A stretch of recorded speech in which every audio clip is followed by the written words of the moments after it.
আজকের কেকটা তো ভাবতেই পারিনি সময় মতো কাস্টমারের হাতে দিতে পারবো। হঠাৎ করে অর্ডারটা পেয়েছিলাম, ভীষণ তাড়াহুড়ো ছিল কেকটার, আর যেহেতু ফন্ডেন্টের কাজ ছিল আমি তো ভেবেছিলাম অর্ডারটা নেবই না।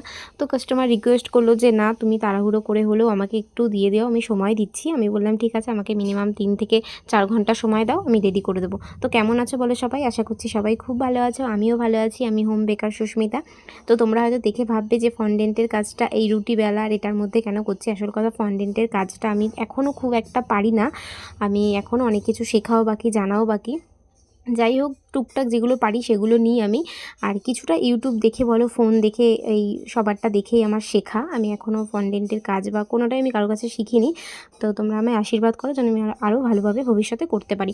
তো আসল কথা, ওই ফন্ডেন্ট যেটাতে করে আর কি, সেই জিনিসটা আমার কাছে নেই। ওটার নামটাও আমি ঠিক এখনও জানি না ওটাকে কি বলে। আমি দেখেছিলাম, তবে আমার সত্যি কথা বলতে এখন মনে নেই এই মুহূর্তে। তাই আমার কাছে ওটা রুটি যে বেলার, ওটা আমার কাছে একদম রাখা থাকে, মানে আর কি আমাদের অনেকগুলো আছে, 3টে আছে। তো এটা আমি আলাদা করে রেখেছিলাম এটার মধ্যে করার জন্য আর কি, ভালো করে মুছে টুছে। তো তাই জন্য ওর মধ্যে করা একটা কিনে নিই, তারপরে ওটা ফন্ডেন্টেরটা করব।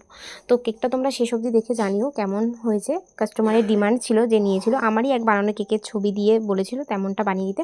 তো ওটা ছিল 2 টায়ারের মধ্যে, আর আমাকে বলেছিল 1 পাউন্ডের মধ্যে ওরকমই কিছু একটা করতে। আসলে যার জন্মদিন সে মোটু পাতলের থিম কেক ছাড়া নেবে না।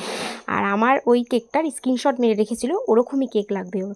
তো মানে ওটা 2 টায়ার ছিল, যেহেতু 2 টায়ার নেবে না, তাই বলেছিল একটার মধ্যে 1 পাউন্ডের মধ্যে এরকম কিছু করে দিতে। তো আমাকে বলেছিল 1 পাউন্ড করতে। তোমরা ওয়েটটা দেখবে, হয়তো দেখেছো ওয়েটটা যে কতটা বেশি ছিল, কতটা পরিমাণে।